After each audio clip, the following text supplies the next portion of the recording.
here with Gus Allen. Hi, Gus. Hello. How you doing, guys? Good to see you. Good to see you. Thank you so much for joining us. We're very excited.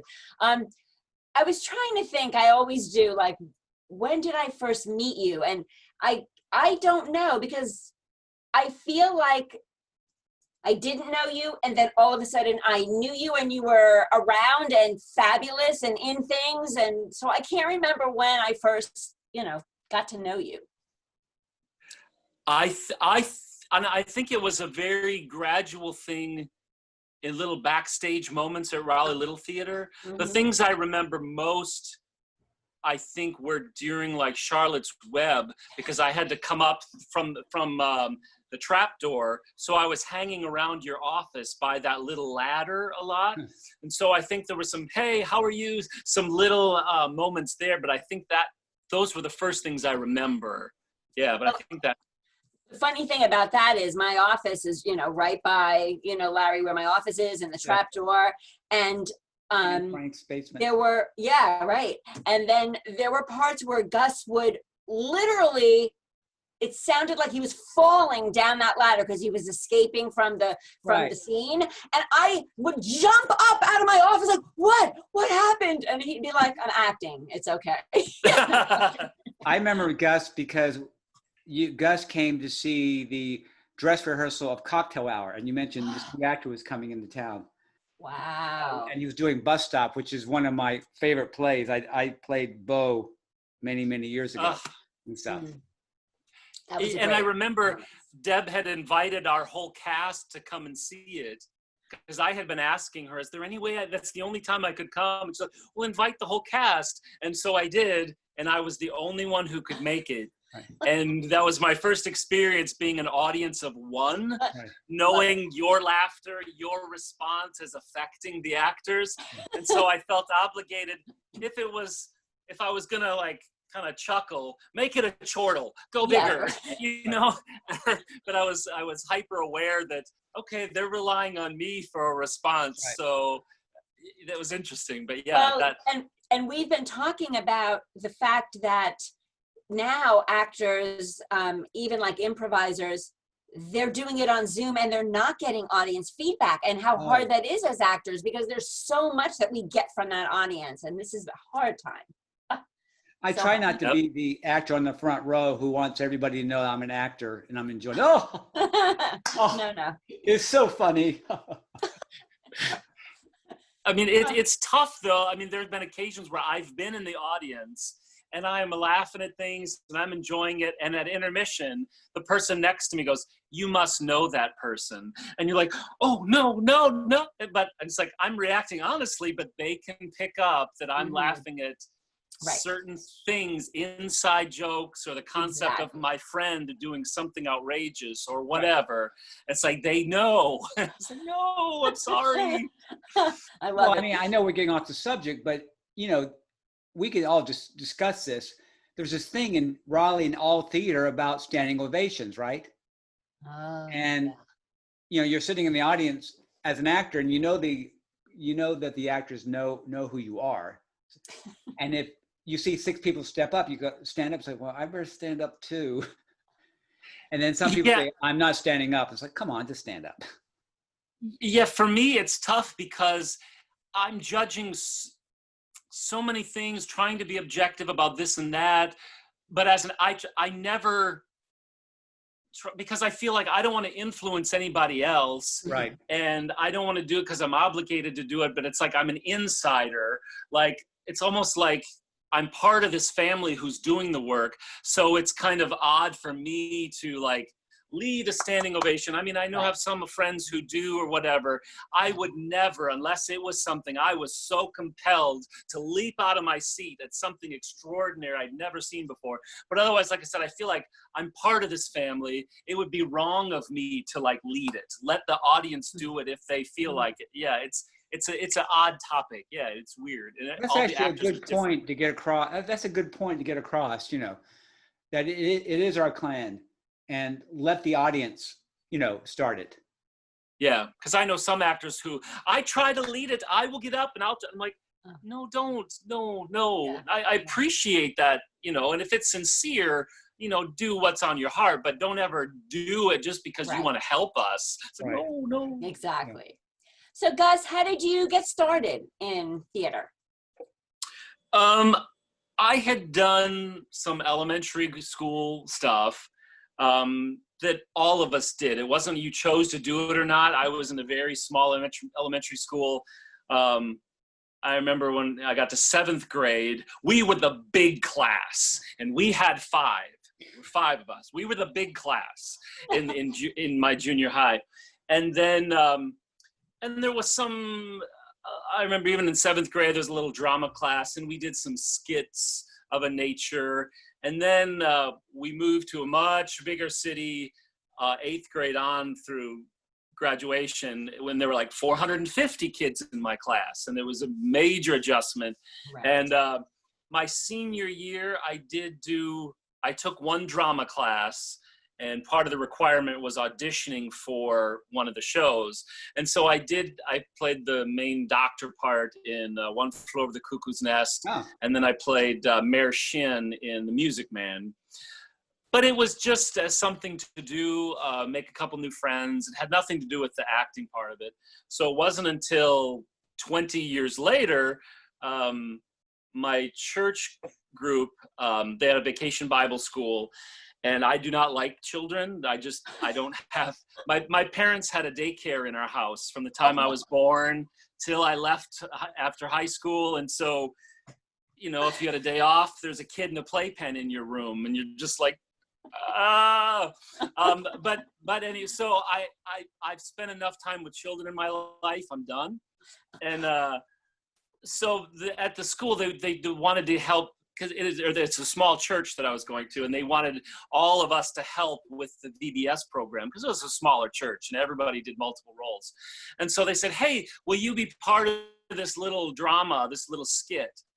There were 4 different nights, and there was a little 20-minute scene, and it was kind of this mystery set up, and I got to play this police officer who in the end turns out to be the bad guy, and I had this Scooby-Doo moment, and I was like, ha ha ha, and I get punched out, and it was amazing. And I was like, that was really fun. And it was about a year and a half after that, I was able to get rid of my second job that I had in the evenings waiting tables.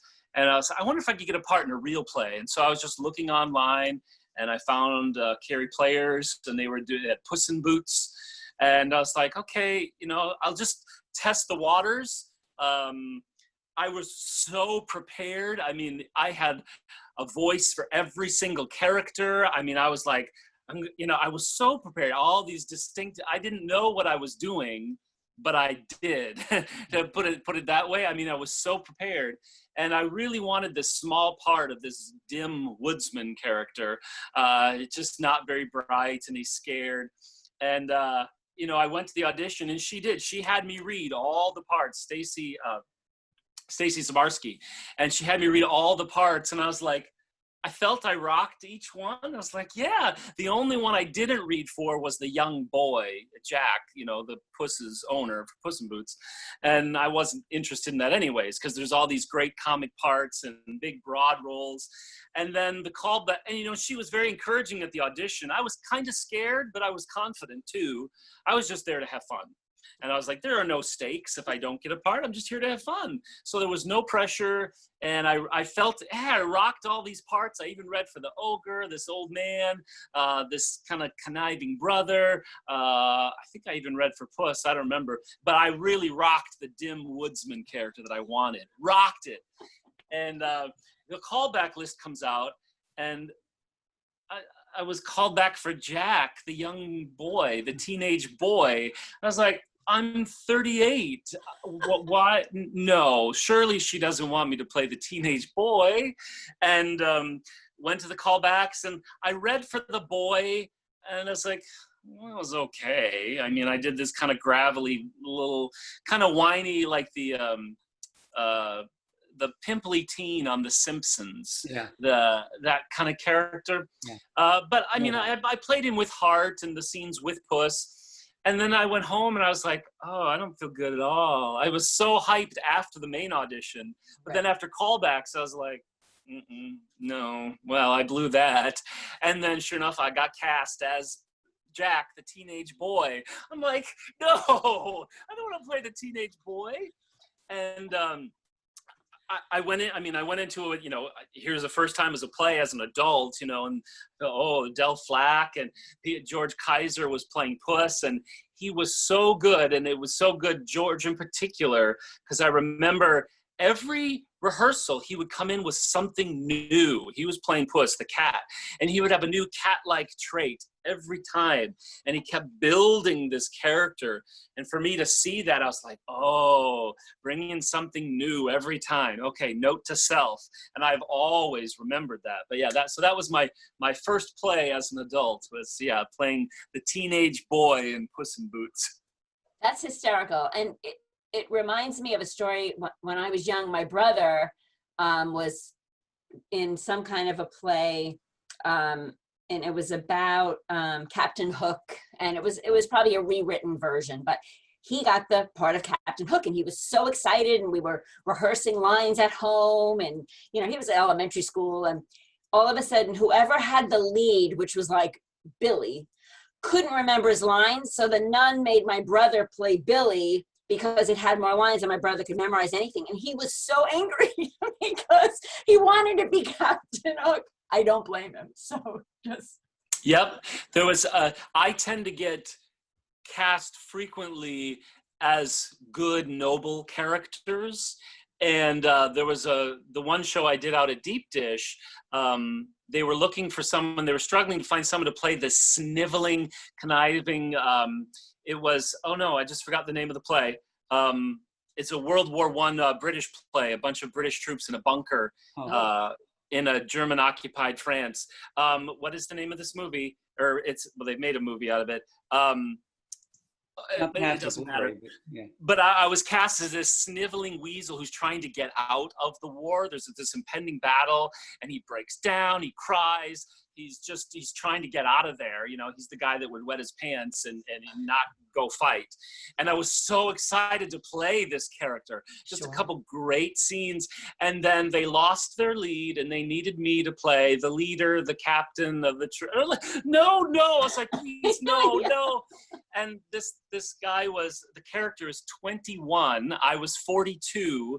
And, he smokes and drinks. I'd never drank in my life, never smoked in my life, never, been in the middle. I was like, I'm so wrong for this character. They're like, you'll be great, trust. And it's like, but I wanted to play the sniveling weasel, please. So I played the good, noble hero. Yeah. Well, you didn't have to really drink during the show, though, right? No.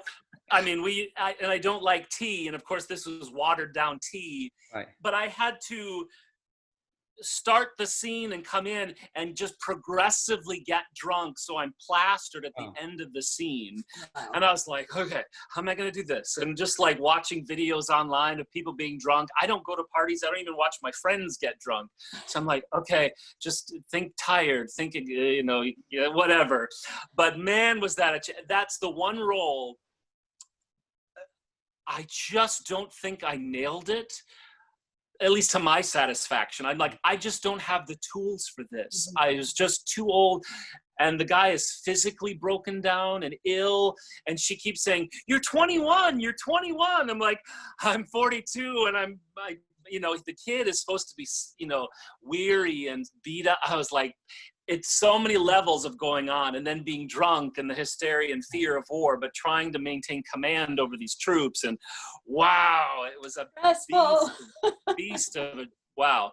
But that's the one role that I'm like, I don't think I nailed it because I just didn't have the right tools or the right makeup. But I mean, I gave it my all, got great responses from it, but that's one, like I said, I don't know that I'd want to do that over again. I just want to play the sniveling weasel. Right. That's great. Go ahead. I'm sorry. No, I was going to say you actually answered my next question. So, Kathleen, you go ahead. Okay. Did you have a mentor at all in your life, especially when you were starting out as an actor? No, but I quickly learned who I wanted to, be like. Each cast that I was in, I found one or two people that I was like, I'm going to watch this person. She's fantastic, or I love what he's doing here. Trying to glean everything I can. Sometimes that would mean, can I ask you a few questions? You know, Sure. Actors love that. But most of the time it was just watching and observing. If there's anybody that I picked early on that I wanted to be like, I don't know if there's an actor, he's out of Durham, and he's mostly done things at Burning Coal and at Deep Dish. His name is John Allure. Just one of the kindest, gentlest people, but an amazing actor, amazing comic chops. And he's the guy that I would watch and study. And so if I had a mentor, it's because I chose him and chose to watch, and I would see everything he did. And like, I need to be able to do that. How is he doing that? Why is this effective? What's working? And it would be John Allure. Cool. Have you ever gotten great acting advice from anyone?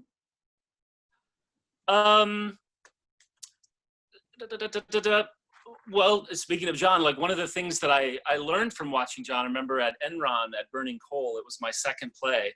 And I remember just watching him, and, you know, they would do, okay, let's run the scene again. Let's run the scene again.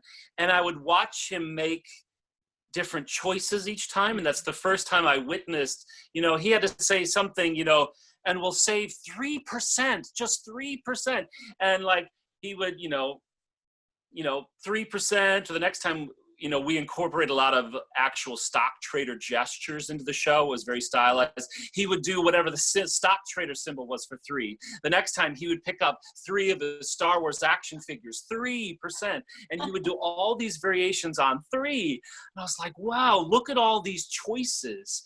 And he was the one that I learned, each time, try something different, continue to play, you know, what are the things you can do, but just making just a variety of choices and not just redoing the same thing. So that would be my answer to that. Yeah. Do you have a favorite theater or film actor? Film, I'll say Russell Crowe, but a very specific. Currently, he hasn't done good work in quite a while, but specifically during the period between The Insider and then he did Gladiator, he did A Beautiful Mind, Master and Commander, Cinderella Man.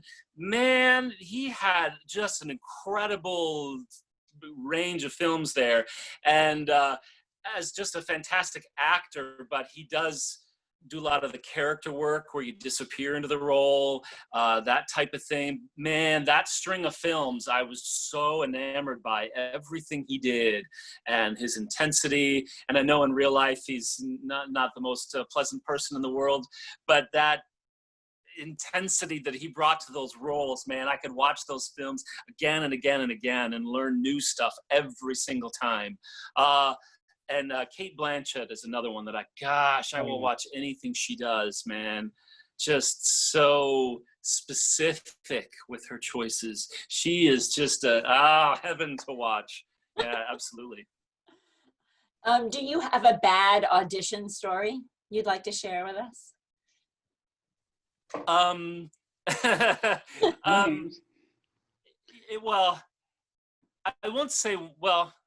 I won't say that one. That's irrelevant because I had a different idea of who the character was than the director did. And she came to give me a little coaching, and I was like, you see the character completely differently than I do. This isn't going to work. But I'll say I was still new, and I think I was a year into acting. And I was called back for a part that I was like, what? That's not me. It was this tired, worn down, really uncomfortable sort of person. They were uncomfortable in their own skin. And I had seen some video or something where someone was like, yeah, when I want to show pain or whatever, I put, rocks in my shoes or whatever. And I was like, maybe I should do that. And so I had some marbles that I put in my shoes, and it made it uncomfortable to walk. And it was just not a smart decision at all because I couldn't focus or think.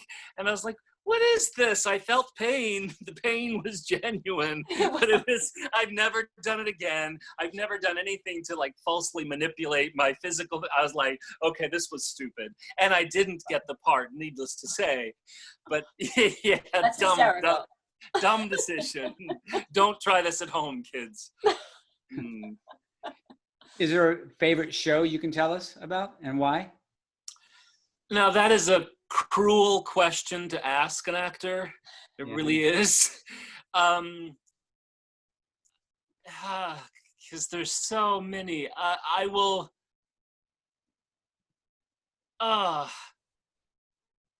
say a secondary one would be getting to do Doubt with Linda Clark down at Temple Theater.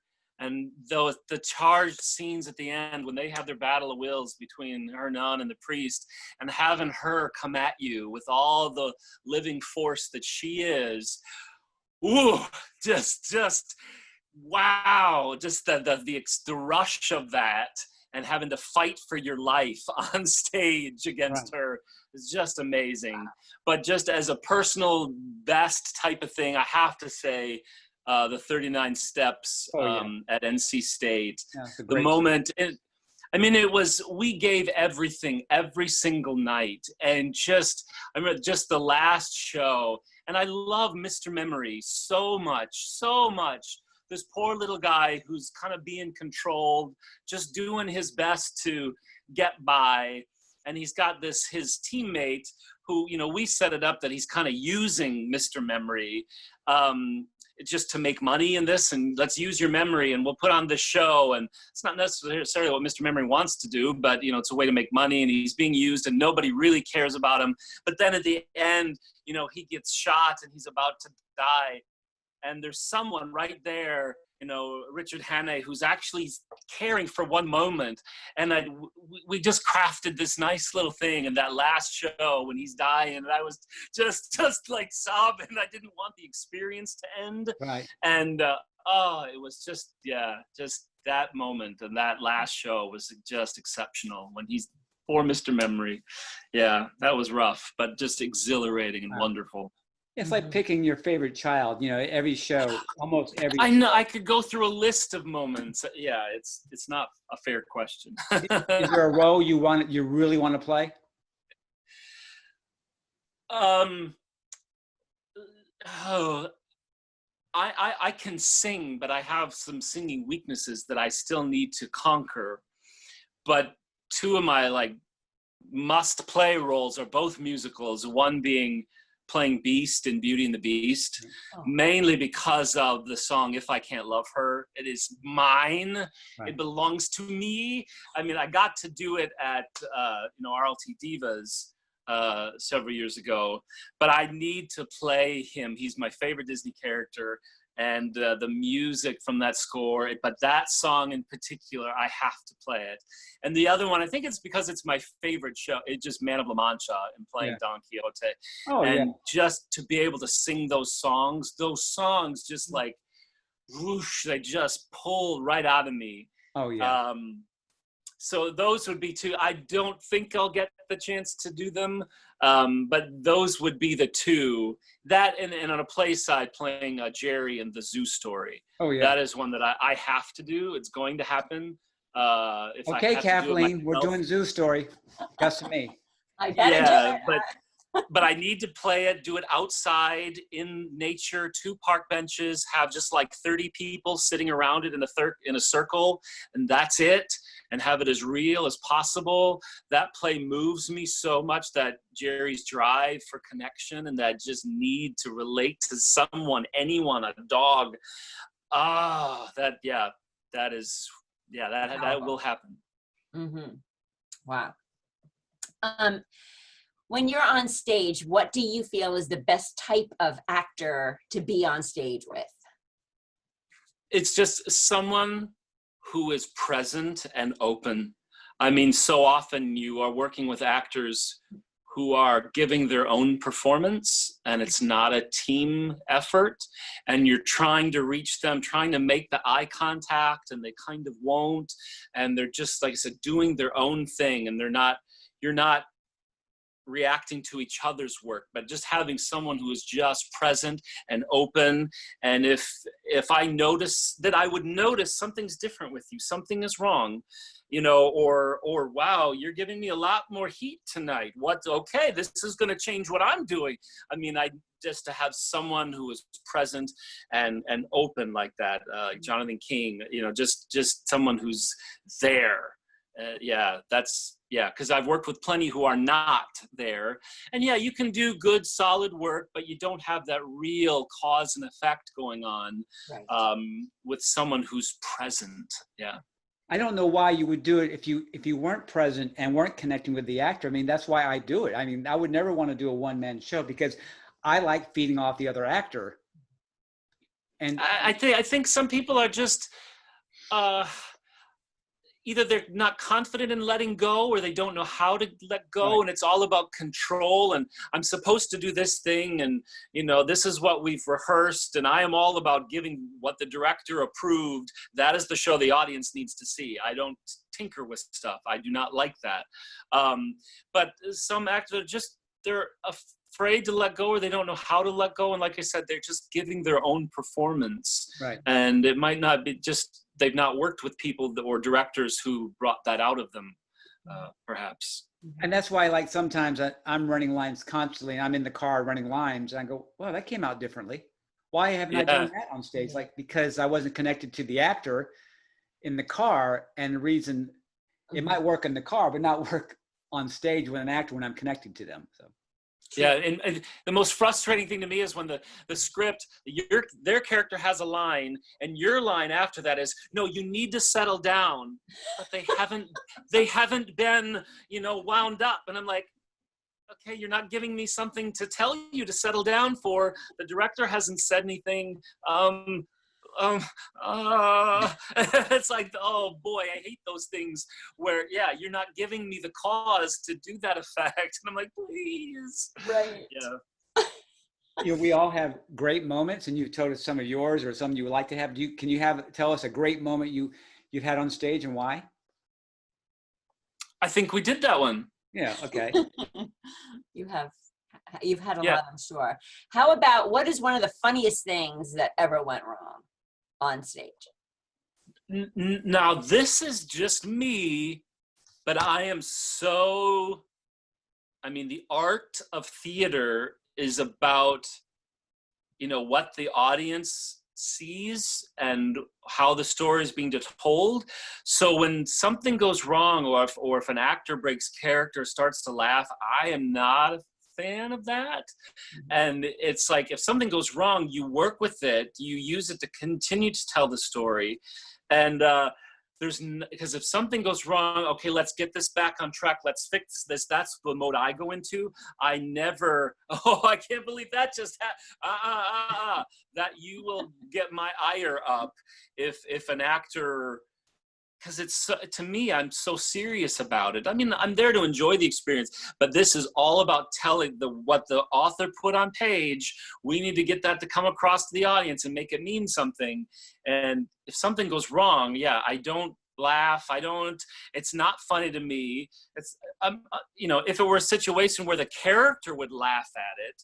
I know we had an incident like in Baskerville at Raleigh Little Theater. There was a little spyglass that Laurel used as Watson, and it broke, and half of it went out into the audience.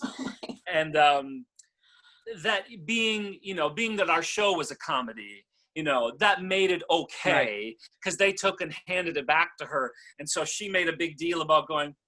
She put it back together, and acknowledged it, which was totally cool, totally appropriate. But in most cases, nothing funny happens on stage. Unexpected things may happen on stage, and you go forward and you work with it and you be realistic about it. But when I get a sense that anyone breaks character and laughs about something, I was like, okay, this is getting back on track right now. Right. I'm hyper aware of the story we're telling to the audience and not breaking that for anything. Yeah. Larry, do you remember, Larry and I did the Diary of Anne Frank together at RLT, and one night, it's at the very end of the show, and the Nazis come in and they start destroying the place. And whoever the soldier was in like the bedroom that Mr. and Mrs. Frank were in, and started throwing things, and he was throwing clothing, and it kept going into the audience. And I like, luckily it was a sad place, so I just kept looking like I'm crying and distraught anyway. But I thought, oh my gosh, thank God the audience people put it on the stage at the end of the show. But I thought, that's my costume. What are you doing? You know? Oh, I forgot all about it till you said that thing that went in the audience. That's so funny. I was so afraid that my bread I wouldn't have my bread in the second act for my final scene, that I hid extra bread on the set just in case the props folks forgot to put the bread during Act 2 and stuff. That was great of you, Larry. Or in case you got hungry early and ate. I know. Gus, if you couldn't be an actor, what's something else you'd want to do in the theater arts? I know you've written before, but and I've done just a little bit of directing now, and I don't have a desire to direct other than what I don't like, what I'm seeing, and I'm like, can I fix that? Can I please? Can I fix that? And but the few instances I have directed, I have very much enjoyed it. So if I wasn't an actor, I would probably go the director route. And I mean, even since I've started teaching at the acting studio, I do get I get great satisfaction out of seeing progress and seeing people improve, and even directing. The one thing in that same 10 by 10 layer that you mentioned at Sonoris Road, the one I directed with Heather Strickland and Chad, I can't remember his name. Oh, yeah. Heather I didn't need to do much with because she's brilliant. Chad I did work with a lot more about trying to get some specific things. And it was so funny. There was one particular delivery of a line where it was kind of like a throwaway line, but with a wink. It had meaning to it. And I tried to get him to, he was like either making it too important or not important enough. And I'm like, I need it just right here in the middle. And I couldn't get it. And I'd like, try this, think this. And then finally, like, here's how, are you okay if I do it? Give an example. And I kind of did it. Because I never want to do that. Here's how you should do it. No, but I knew that he wanted to get it what I wanted. So I was like, okay, let's try this. And he still couldn't get it. And then finally I'm like, I'll just let it be. I'll give up. And I didn't give him a note on it. And he's like, did you give up? And I was like, oh no. And he never got it until opening night. Opening night, he nailed it. And I was like, oh. But yeah, that satisfaction, and especially, I mean, yeah, that was the best thing that I've gotten to do directing wise. It was that little 10 by 10, that Alan Mall's little script. It was just a gorgeous piece, and they did it so well, and I was so satisfied because I'm trying to please the writer. As someone who writes, I want to please the writer, give them satisfaction, and but give the actors enough freedom and creativity, but tell that narrative.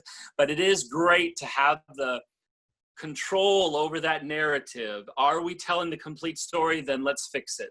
And to just be hyper aware of all aspects of it. Yeah, that directing angle, like I said, it's not something I want to pursue it just so I can have the skill in my back pocket. It's not because this is what I desire to do, but it is a satisfying process. Absolutely.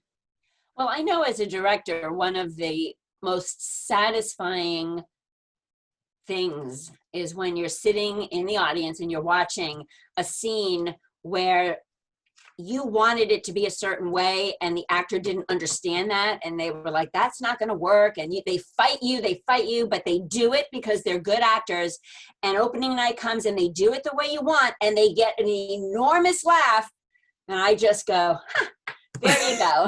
Again, and that I'm so satisfied at that. I'm like, yes. Yep. And then all of a sudden they realize, oh, that's how it works. Right. So they've learned something in the process, if not just to trust you or how to play that kind of joke. Yeah. Right. I know, I'll make it real quick. When Carborough was doing the 10 by 10, it was about 15 years ago. And I did this great 10-minute scene with, I think, Stephen Scott from the Improv. and it was two actors facing the audience doing lines, and you thought that they were talking to a psychiatrist, and we're just talking over each other. And throughout the play, you find out that I'm actually dead. I committed suicide. And my brother is trying to work it out. And I'm just giving comments while he's talking to the audience. Oh. Well, I played it as very emotional about my death. The director is 18 years old, and she said to me, Larry, you've already died. You no longer have that emotion.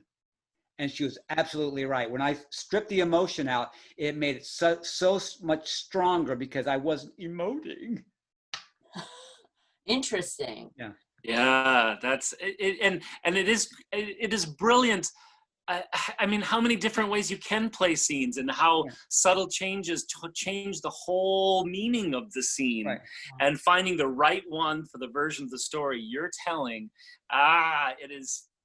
I love that aspect of it. You know, we can all direct Hamlet with a whole, you know, sometimes with the same cast, and we would get completely different shows.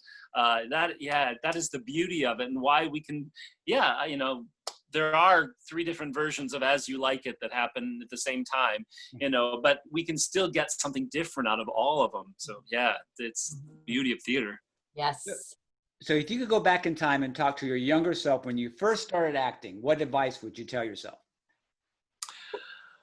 One would be get used to it, because I did not think it would be something that would just take over. But the biggest thing, and I regretfully do not remember who said it or when, and if anyone sees this and was like, I said that, that's my mantra, please tell me. I do not remember, but I think it was an in-person director of a show I was in. I don't think it was from like a YouTube video or something I saw, but someone said that, you know, the magic of theater is what happens in the space between 2 people. Right. That is where the real magic happens, and that is what really, you know, keeps the audience on their toes, is what's happening between the 2 actors. One person's performance never can support that. It's what happens between them. And it kind of ties back to, you know, what we were talking about earlier, you know, people performing on their own rather than being open and having this engaging push and pull. But yeah, that's where the magic happens. I wish I had known that earlier on when I started acting. But yeah, that is the heart of it, absolute heart of it.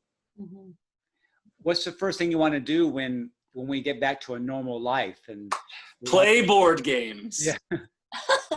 That is my most favorite thing, and you cannot do that with one person.